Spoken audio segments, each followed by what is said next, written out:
تو حضور علیہ السلام نے آخر میں فرمایا کہ میں تمہیں سارے معاملات کی جڑ ہی نہ بتا دوں، خلاصہ ہی نہ بیان کر دوں؟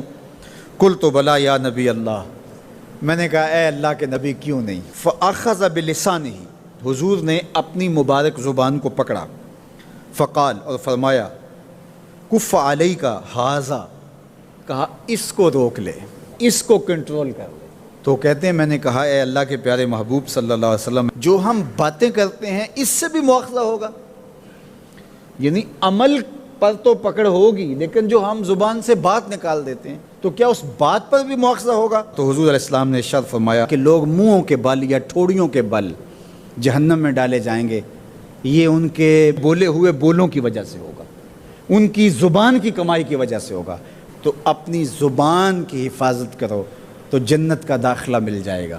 تو گویا زبان کی حفاظت سے لے کر کے اللہ کے حضور سجدے تک اور اللہ کی عبادت تک، یہ ہے وہ نصاب جو جنت میں جانے کا ہے۔ اللہ ہم سب کو 5 گانا باجماعت نماز کی توفیق دے، اللہ ہمیں توفیق حج کی نصیب کرے، اللہ ہمیں رمضان المبارک کے روزے رکھنے کی توفیقات سے مالا مال کرے، اللہ اپنی راہ میں جد و جہد اور جہاد کی توفیق سے مالا مال کرے، اور اللہ ہمیں ہماری زبان کی حفاظت کی توفیق دے تاکہ ہم خیر کی راہوں کے مسافر رہیں۔ کچھ لوگوں کی عادت ہوتی ہے کہ وہ بہت زیادہ چیخ چیخ کے بولتے ہیں اور بلند آوازی سے گفتگو کرتے ہیں۔ یہ عادت بچپن سے انسان کے اندر پیدا ہو جاتی ہے، پھر آہستہ آہستہ آہستہ آہستہ یہ زندگی کا حصہ بن جاتی ہے، پھر وہ اپنے آپ کو روکنا بھی چاہے تو روک نہیں سکتے۔ اس لیے بچوں کو اس سے منع کر دینا چاہیے کہ وہ چیخ کر نہ بولیں، چلا کر نہ بولیں، درمیانی آواز سے گفتگو کریں۔ تو کہا اپنی آواز کو پست رکھو،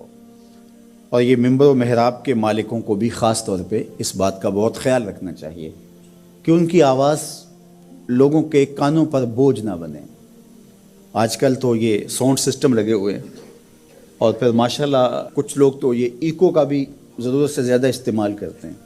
سنجیدگی کے ساتھ، متانت کے ساتھ بات کرنا، سنجیدگی اور متانت کے ساتھ بات کو سننا، یہ شریعت کے آداب ہیں۔ جب کسی سے ہم کلام ہوں تو آپ بھی بلند آواز نہ ہو، اور دوسرا وہ اس کا جو جواب دے رہا ہو اس کی توجہ بھی بھٹکنے نہ پائے، وہ اپنے احساسات سے یہ بات بتائے، اور کہیں جواب دینا ضروری ہو تو حرج بھی نہیں ہے۔ آواز کو معتدل رکھو، خوبصورت رکھو۔ تو جس طرح بولنے کے آداب ہے اس طرح سننے کے بھی آداب ہے۔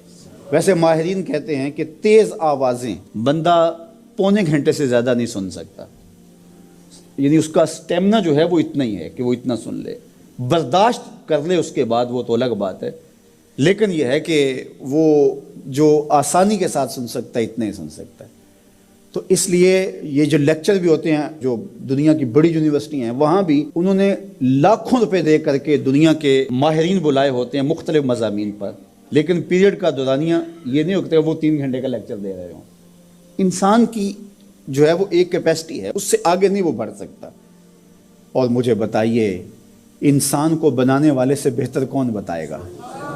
قرآن بتاتا ہے، کیا بتاتا ہے؟ وَغْضُضْ مِنْ صَوْتِكَ، اپنی آواز کو پست رکھو۔ باقی اس کے الگ احکام ہیں کہ اذان دے رہے ہیں، آپ کسی کو پکار کر رہے ہیں، جنگ میں رجز ہے یا کوئی اور بات ہے۔ ابھی لائٹ چلی جاتی ہے اور دور تک لوگ بیٹھے ہیں تو مجھے لامحالہ طور پہ اونچا بولنا پڑے گا۔ میری آواز اونچی ہے تو میں کوشش کروں گا آخری شخص تک آواز پہنچے، وہ ایک الگ بات ہے، لیکن اب یہ آواز ایسے ہی سب تک پہنچ رہی ہے۔ تو ان آداب کو جب ہم سمجھتے نہیں ہیں تو اپنی بات کو اچھی، کچھ لوگ سمجھتے ہیں کہ زور سے بولیں گے تو لوگوں کے اندر بات اترے گی، ایسا نہیں ہے۔